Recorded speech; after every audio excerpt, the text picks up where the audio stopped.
Hello and welcome to Canutillo Combos, the official Canutillo ISD podcast. We are again on location here at Canutillo High School. Doc, welcome. You didn't call me fearless. Because you always you always call me correct fearless. me. We're here with our fearless leader. With our fearless leader, our Superintendent of Schools, Dr. Pedro Galaviz. Good morning. Good morning. Doc, we're on location. We're not in your office again. are. We're out here at Canutillo High School, and it makes sense that we're out here. First of all, we're going to welcome Christina, who is also here and helping us. But we're talking to students today, so it's fitting that we're at campuses instead of your office, right? And we have two special guests today. This week, Very special. we welcome two new student advisors to the Board of Trustees. And these two leaders represent all students in Canutillo ISD to the Board of Trustees. And we want to welcome to the podcast and welcome them on board to the Board of Trustees and that process. Gustavo Ayala from Canutillo High School. He has your name. Yeah, my tocayo. He has your name. Sorry, go ahead, Gustavo. Good morning, everybody. And we have Paris Gastelum from Northwest Early College. Thank you for this wonderful opportunity. It's an honor and privilege to be able to serve as the voice of the Canutillo ISD student body and to speak on behalf of Northwest Early College. Yeah, I call you Thank Paris, you. France. Oh. Okay? Paris, France. I'm sure she's heard them all before, huh? Or- Yeah, my friends do call me France sometimes, Paris, France, or oui baguette too. Really? Yeah. Aw, that's cute. That's And a do good one. people call you Gus? Gus. Or they call you Tavo? Gus. People call me Cupcake. Cupcake? Yeah, I've heard that. Someone called you Cupcake online. Why? Where did that come from? I don't know. It just started in middle school and it just moved on up. Cupcake? No, yeah. It's just I don't know how it happened. What? Did you eat a lot of cupcakes or? No, not cupcakes. I don't remember what happened. It's just one day in middle school, someone called me Cupcake, and it just kept going. And it stuck. It stuck. Oh, yeah. They called me, when I was in middle school, they called me gorgeous. And it stuck. But it didn't really stick. Well, it doesn't count. It didn't really stick. It doesn't count when you gave yourself the nickname, Doc. Oh, yeah, that's true. Anyway, so Gus and Paris, you guys were sworn into your offices on Tuesday and sat through your first board meeting. Gus, what do you think? What was it like? It was a interesting experience, to say the least.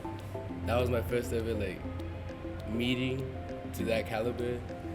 I normally meet with students, teachers, but to be up with the superintendent, the president of the board, it's just a new opportunity that I really enjoy doing.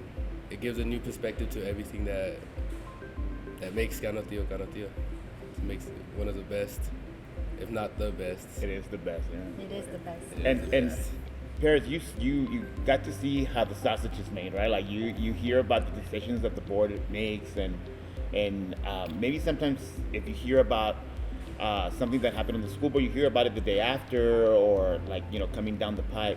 But you were there in the middle of it, and now you're gonna have an opportunity to participate in that discussion. Is there something that sticks out? For example, I know you guys were pretty quiet at your first meeting, but you had wanted to jump in. Are you feeling more confident about really jumping in there and saying something? Well, yes, coming in, naturally I was a little nervous, but it was just, I thought it was so cool that I got to see the whole process and how decisions are made, and it was my first meeting, but I do look forward to What did you want to jump in on? What conversation did you what? No! well, there was No, go for it. What conversation was? What topic? What agenda item? One topic that specifically did have to do with the student body and would affect students overall was the chaplain issue that they discussed. What'd you think? Yay, nay? We went nay against chaplain. Yeah. You were against. What'd you think? Well, I just think that when it comes to education, it shouldn't interfere with personal beliefs that a parent might not consent to. And, you know, I do understand that in lots of government institutions and like just in the firefighters, police, military, they do offer that as a service. But they did discuss how it would bring a lot of issues with the HEPA and all the policies that, you know, you can't disclose any personal information about the students. And so I just think that overall it would have to be with parental consent. And being in that meeting, I saw that it was more of a yes or no type of thing, where it was either that they would allow the chaplains to serve as counselors, or they just wouldn't. And yeah, the lawyer did clarify that issue. Well, it's whether it's needed. Yes, whether it was needed. But the bill itself, the chaplains are not accredited, because they're not like the military or prison chaplains. They no qualifications. Our counselors have masters, they have training. So the bill itself was very open, and it was just, I mean, our job is, like you said, is to parentis locus, is protect kids. And that is, when it comes to religion, when it comes to that is a parent's choice. It's not my choice. I mean, I'm Catholic. I would do Our Father this morning. I did it. But I don't expect, nor will I come into the school and put that on you kids. What do you think, Gus? I think Cupcake. What do you think, Cupcake? I agree with Paris. I feel that students or that chaplains shouldn't be put into schools, because I feel the school is diverse. There's multiple different religions, so you can't expect all the students to in need go to the chaplain if they don't believe in that religion. I feel if they do have a problem, they can talk to a counselor, but if anything else is needed, they should talk to their parents or go to the church of their belief and go and ask them for help. But I feel when the students are at school, they should talk to a counselor instead of a chaplain. And you know, it should be said that as part of the allowances that we have here in the district, you know, we do allow pastors and religious leaders to come in and pray with those students who want to participate, right? So it's not that we're shying away from allowing people to practice their freedom of religion. It's just that this bill is specifically targeting services that we already provide and that we're fully equipped to provide. You know, so we want to make sure that the people understand that we're not shying away from allowing students to practice their religion. We are just making sure that if there's a service to be provided, that we guarantee that it's being provided by someone with qualifications as outlined by the state of Texas and the expectations of the school district. Yeah, like every semester I have Pastor Williams. He comes to my office, we pray, we read, and he gave me a Bible, and I do that for me, and I love Pastor Williams because he's part of this community. His children went to this community, but you know, he comes in, he serves pizza here, and he has it at lunch. So I forgot. They have a meeting during lunch. yeah, they have a meeting during lunch, and kids have a choice. Yes. Yeah, like at my school, we have the Youth for Christ Club that's run by one of my friends, and you know, everyone comes in with pizza, and it's welcome to anyone who wants to join, and someone who's looking for that type of community can find it within those clubs in the school. Exactly. But you know, when it comes to a child is having a crisis, they need that mental health support from the school counselors. And that's another thing that Abbott and these people did, is that we have a shortage of counselors. We have a mental health issue when it comes to our kids, or really everybody. But you don't give us more money for counselors. Give us the money to hire qualified personnel so we can do our job. But you didn't do that. So And especially when there is a surplus, Doc, and, Oh, yeah. and the governor has access to billions of dollars in excess money. You know, they continue to shortchange schools, not just for counselors, but for teacher salaries, for school construction, all these things. Yeah, then you have a new accountability system. We're suing this draft commissioner, Canutillo is. Did you know that? Canutillo is one of only 8 school districts that joined the lawsuit in the state, telling the Texas Education Agency that their practice of grading schools, of giving us grades, is unfair, and that they haven't done it right. And even though we're an A-rated school district, right, we should be happy because we're rated A, but we're saying it's unfair. It's unfair to school districts. You don't clearly outline how you're going to do this. We are jumping through hoops. It's like in the middle of a football game, they moved the goalpost. So it's not here, it's going to be over there. But they're using the same game, So the whole accountability system, you have a new test, new questions, new format. And on top of that, we just came out of COVID. And as much as the commissioner and governor and everybody says there's been a COVID gap, kids were at home, gap, and boom, you hit us with this test. Come on. That's not right. And I'm not disappointed. Not surprised that no other school district in this region, the big 3, Socorro, Sled, and EPISD, they sit there and talk about being victims, but you actually have an opportunity to do something, you do nothing. And then that's not when I look at you all, because we want you all to stand up and advocate. When something's wrong, it's wrong. And it doesn't matter if you have to stay in place or get in line like the military. No, this country is about thinking differently and having different perspectives in life, and that's okay. And we in Canutillo thank out for our board, Commissioner, you're wrong. Governor Abbott, you're wrong. This new accountability system, not now. And so we just joined this lawsuit. And so again, when I look at your eyes, it's like I gotta protect not only my own values, but you all and these younger kids and your baby brother. When I look at him, he doesn't know. Yeah. So we'll keep the public updated on that. But speaking of football, Cupcake. It was a tough one. It was a tough one. It was actually an exciting one. I was following online, and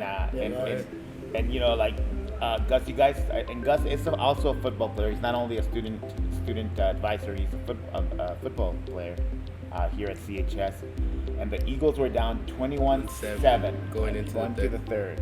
That's something. But that 21, and I heard the coach say, discipline, because we were offsides on defense when we intercepted that pass. Yes, sir. Oh, just little things. It's just mental mistakes that we lost because of mental mistakes. It wasn't our effort that put us behind. It was our discipline that we need to do your assignment, but do it fast, but do it correctly. If you do it incorrectly, you make mistakes like that, cost us the game. Accuracy and speed. Accuracy and speed. Just like journalism. It's like journalism. Yeah, it was an awesome game. It came down. We had a 6A school to 3 seconds. Yeah, it's a big school, a big football school they're too. ranked number 1 in the city too.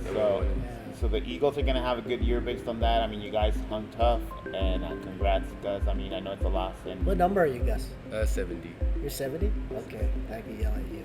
70, let's go. 70. Come on, 7-0. 7-0. Get your head up. And I tell the guys, it's just you have 9 weeks ahead of you. Don't hang your head over one loss. Oh yeah, and then you learn, right? You learn from it. Learn from mistakes. That's basically what these games are. Week 1, week 2, week 3, you learn how to build yourself up for those district games. And our goal is to have a home game at the first round of the playoffs. Yeah. That's our goal. Well, and they're gonna bounce back this next coming Friday against Coronado High School here at Canutillo High School. Yes, home opener. Big crowds. Hoping. So just to remind everyone that all ticket sales for athletic events, both volleyball and football, are online now. You must buy your tickets online. That's the only way to buy tickets now. So go to our website, and you can find a link there to buy your tickets for the football game, volleyball game, baseball game, whatever games we're having. All the games will be on. All the tickets are sold online. So, speaking of tickets, Paris, the senior class 2024. 2024, open the door to 2020. Oh, I like that. Save that one, Christina. 2020. We need it. No, but y'all want to move your graduation. Right? We've had it at Graduation location. Yes. Yeah, graduation location. We've had it last year. That was at the plaza, but now you all want to go to the canyon. Yeah, the McKelligan Canyon. Why? Well, I'm not a class officer, but I am in contact with the ones in charge of delegating all of that, and I just think they want class of 2024 to have like a new, unique experience, and we can all just come together.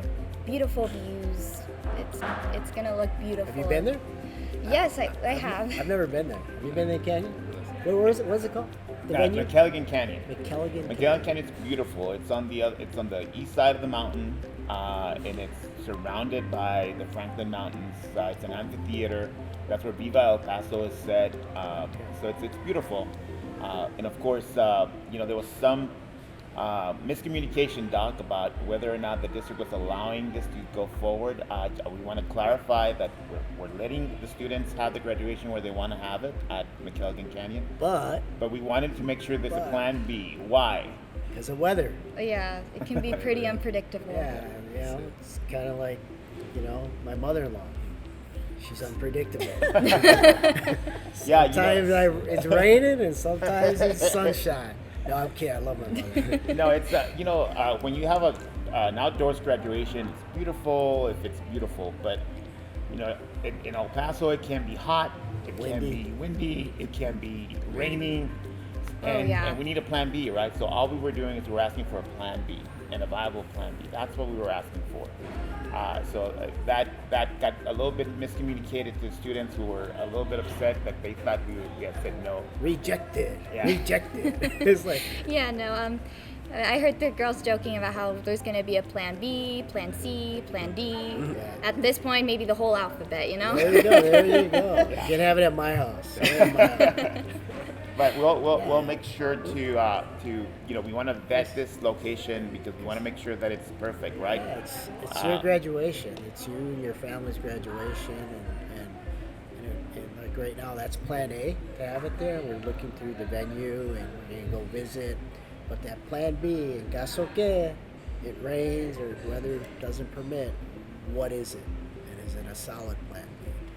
Because I know, again, you guys are Northwest, you have your own, and you don't want to come to CHS, you want to keep them separate because the Eagles and the Griffins.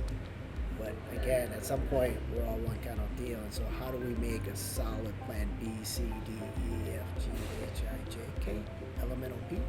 Yeah, in order to benefit y'all, and so we have a good graduation. So yeah, we'll make it happen. We're happy about that, and so we're looking forward to having you guys really jump on board and start participating. We need that student voice, Doc.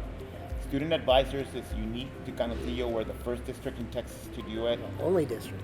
Yeah, and maybe the only. I don't know if anyone else has We're done the only it. district that has policy Yeah. that says student advisors, that you actually have a voice. It's not just, a lot of these, they have like pictures and, let's take a picture, cupcake. And they have pictures, right? And it doesn't mean anything. It's a facade. It's looks good. It's good. It's just an image. Yeah, it's just an image. Yeah. It's just an image. Or what a lot of school districts do is they have like the superintendent's student advisory, right? So they meet on the side and blah blah blah.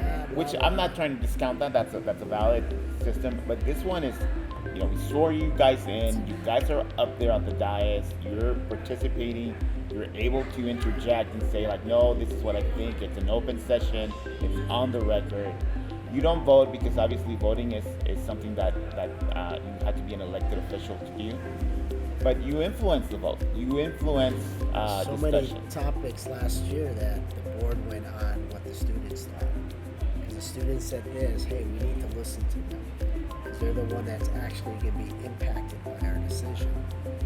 And so I think, I mean, it goes back like at you go to Thanksgiving or your family, and you have the big table with the adults, and you have the little table with all the little kids. You're at the big table. You're not little, so you interject. Your voice is just as more important as my voice or President Mendoza's voice, because we want to hear you. We really do. We want to hear your voice.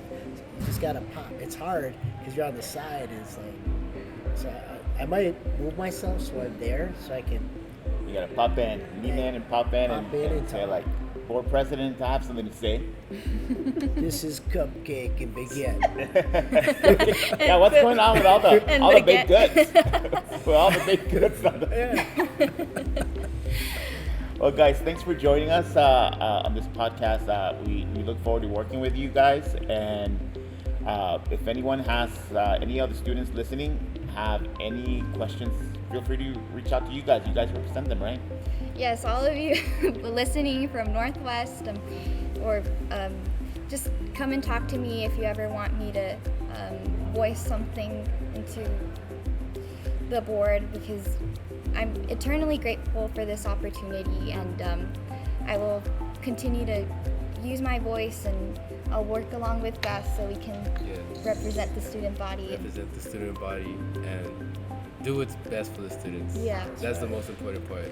Great. What's best. And then one last thing. Yes. Again, condolences to Trustee Rodriguez. Today's his mom's funeral at 10 at St. Pat's. Mondo, your thoughts and prayers, and we're with you and bless you. And a shout out to Rafa's Body Shop. My son got in an accident, and they're there on Donovan. Really nice people. In fact, her daughter, she's a daughter here at the high school, somewhere else, like 2 kids. Really, thank you for doing the work. No, shout out.